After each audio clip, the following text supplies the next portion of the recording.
Early November 1991. Garden Lodge. Freddie Mercury asked John Deacon, during one of his final visits before Freddie's death 3 weeks later, whether John still owned the specific bass guitar he had used across most of the band's classic recordings. The well-worn instrument that had produced bassline's audiences worldwide had absorbed into memory without necessarily ever knowing whose hands had originally shaped them. John confirmed that he did. According to the account that has reached researchers through a single source connected to the band's technical crew, who claims direct knowledge of this specific conversation. And Freddie asked whether John would do something small for him with it. A request Freddie apparently framed, according to this account, as something that would matter only if John ever found himself playing that particular instrument again in front of people. What Freddie asked, according to this same account, was that John place a small folded note inside the instrument's case, tucked into a specific inner pocket most bass cases include for storing spare strings or small accessories. A note Freddie had apparently already written and sealed before this conversation occurred, handing it directly to John in that moment rather than describing its content or asking John to write anything himself. The specific instruction, according to this account, involved timing rather than content, Freddie asking John not to read the note immediately, but to wait until a moment John would recognize as appropriate.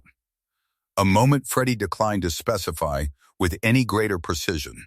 trusting John's own judgment about when that moment might eventually arrive, in language that mirrors.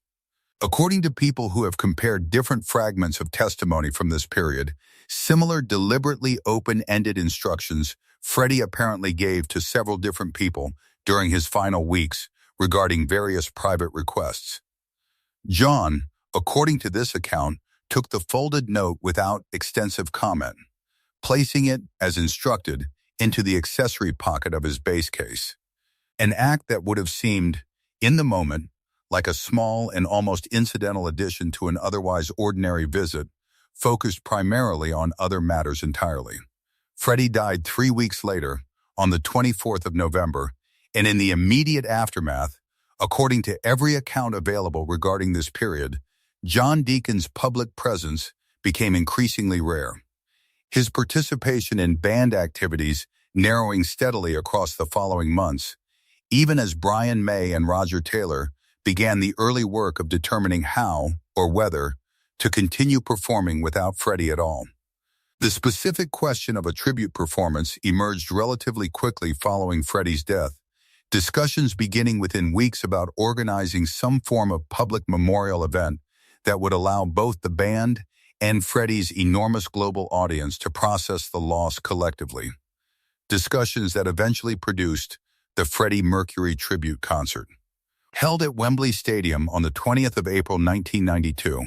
an event that brought together an extraordinary array of musicians and that represented, for John Deacon specifically, one of his final substantial public performances before his subsequent and much more thoroughly documented withdrawal from public life beginning in earnest several years later. The specific circumstances surrounding John's decision to bring his classic bass, the same instrument Freddie had reportedly asked him about months earlier, to the tribute concert rather than using alternative equipment, has never been explicitly addressed in any interview John has given,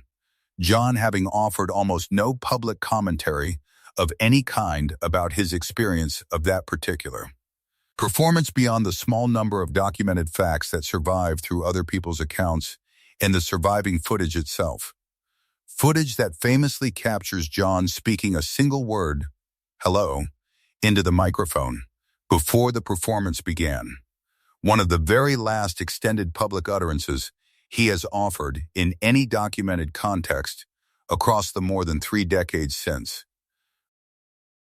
Whether John's choice of instrument that night connected consciously to Freddie's earlier request, or whether it simply reflected John's ordinary practice of using his most familiar and comfortable equipment for a performance he understood would carry unusual emotional weight regardless of the specific bass involved, remains entirely unconfirmed.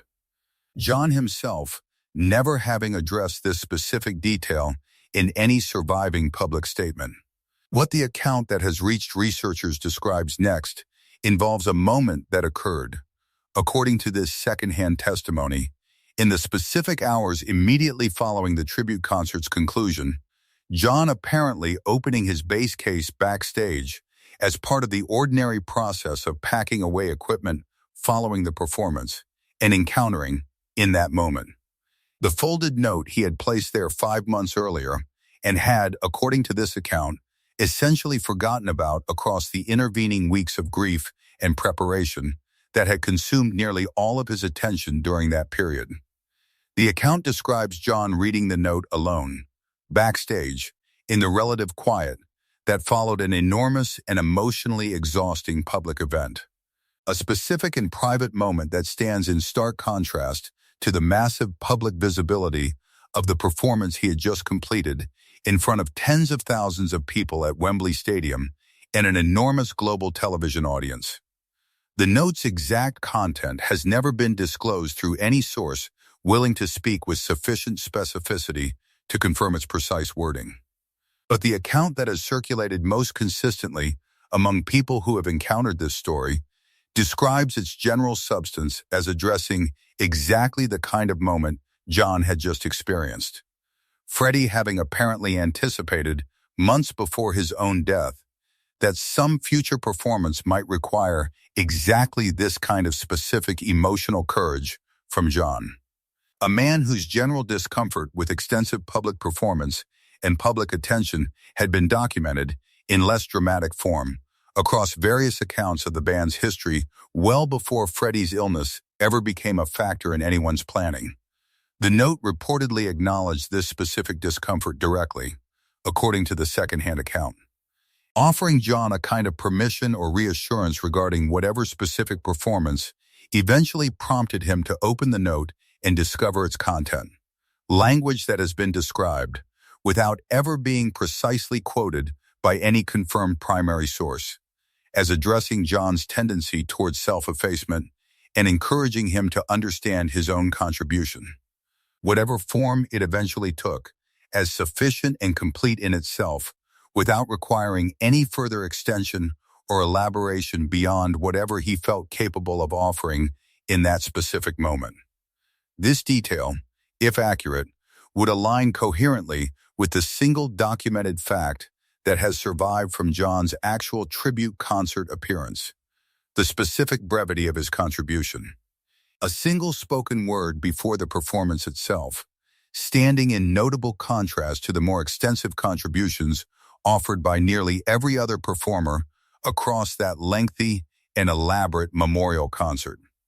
People who have studied John Deacon's broader documented pattern of behavior, both before and after Freddie's death, have noted that this specific brevity, whether or not it connects directly to any note discovered in a bass case, appears consistent with a well-established personality trait rather than representing any dramatic departure prompted by unusual circumstances. John having been documented across decades of Queen's history as the band member most consistently uncomfortable with extensive verbal public communication, preferring, even during the band's most commercially successful years, to let his musical contributions speak without extensive accompanying commentary or interview participation. Whether Freddie's reported note, if it existed and if its content genuinely addressed this specific personality trait, offered John a kind of explicit permission that made his brief and understated tribute concert appearance feel more comfortable or more sufficient than it might otherwise have felt without that private acknowledgement, remains, like nearly every other specific detail of this account, entirely dependent on secondhand testimony that has never been traced to a confirmed primary source willing to speak on the record. The specific physical fate of the note itself following that backstage moment in April 1992 has never been documented through any source, existing as one more small unresolved detail within a story that already rests on relatively thin and unconfirmed sourcing, whether John kept the note, whether he eventually discarded it, once its specific purpose felt fulfilled, whether it remains somewhere among his private possessions decades later, entirely unaddressed by any available testimony. This absence of any documented resolution regarding the note's ultimate fate mirrors, in its broader structure, similar patterns that characterize several other private artifacts connected to Freddie's final months, objects whose existence has been reported through limited and largely unverifiable channels, whose specific content has never been fully disclosed, and whose eventual disposition remains permanently uncertain, a pattern that, taken across the accumulated body of similar stories, suggests something coherent about the general texture of how Freddie Mercury apparently chose to spend at least some portion of his final weeks, distributing small private instructions and small private objects among the people closest to him, each one carrying specific and deliberately limited information, each one entrusted to a single recipient's judgment about timing and disclosure, creating, across the accumulated pattern of these separate but structurally similar stories, a portrait of a man using whatever remaining time and energy he possessed to address, as thoroughly and as personally as his circumstances allowed, the specific emotional needs he anticipated the people around him would eventually face after he was no longer present to address them directly himself. Brian May and Roger Taylor have never publicly confirmed direct knowledge of this specific note or the conversation that reportedly preceded its placement in John's base case. Though this absence of confirmation carries somewhat less evidentiary weight in this particular story than in some other similarly structured accounts, given that the story's central action, by its own internal logic, involves something intended specifically and exclusively for John rather than for the band's broader circle,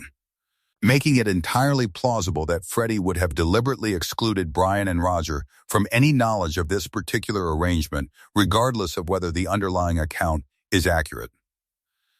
The tribute concert itself has been extensively documented and analyzed across more than 3 decades of subsequent commentary.